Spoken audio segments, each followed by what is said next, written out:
Something woke me up. I got out of bed to go to the toilet, and I noticed Mum and Dad's door was open, and when I looked, I could see that Mum wasn't in bed. Dad was snoring as usual. The clock radio said it was 4:08. I thought she must be downstairs. She has trouble sleeping. They both do now, but he takes pills which are so strong you could stand right by the bed and yell into his ear, and he wouldn't wake up.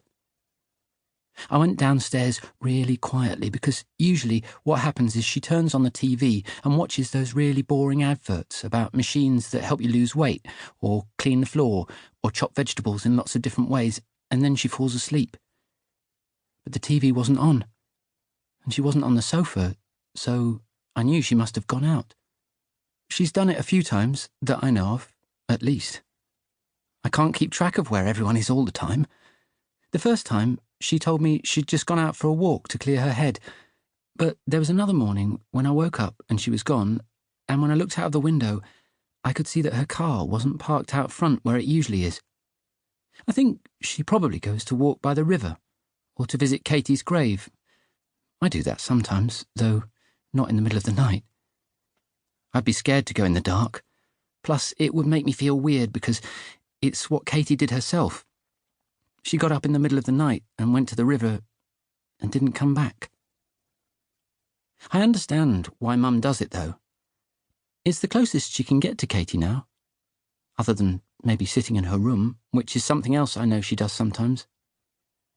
Katie's room is next to mine, and I can hear Mum crying.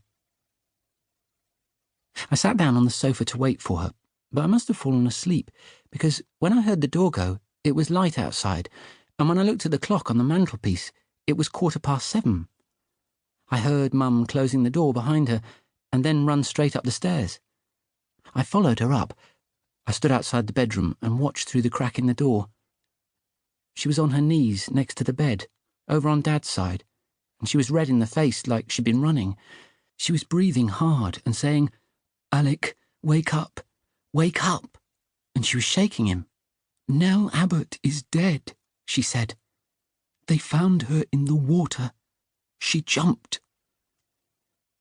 I don't remember saying anything, but I must have made a noise because she looked up at me and scrambled to her feet. "Oh, Josh," she said, coming towards me. "Oh, Josh." There were tears running down her face, and she hugged me hard. When I pulled away from her, she was still crying, but she was smiling too. "Oh, darling," she said. Dad sat up in bed. He was rubbing his eyes. It takes him ages to wake up properly. "I don't understand. When? Do you mean last night? How do you know?" "I went out to get milk," she said.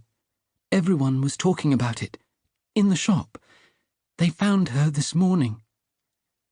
She sat down on the bed and started crying again. Dad gave her a hug, but he was watching me, and he had an odd look on his face. "Where did you go?" I asked her. "Where have you been?" "To the shops, Josh. I just said." "You're lying," I wanted to say. "You've been gone hours. You didn't just go to get milk." I wanted to say that, but I couldn't, because my parents were sitting on the bed, looking at each other, and they looked happy.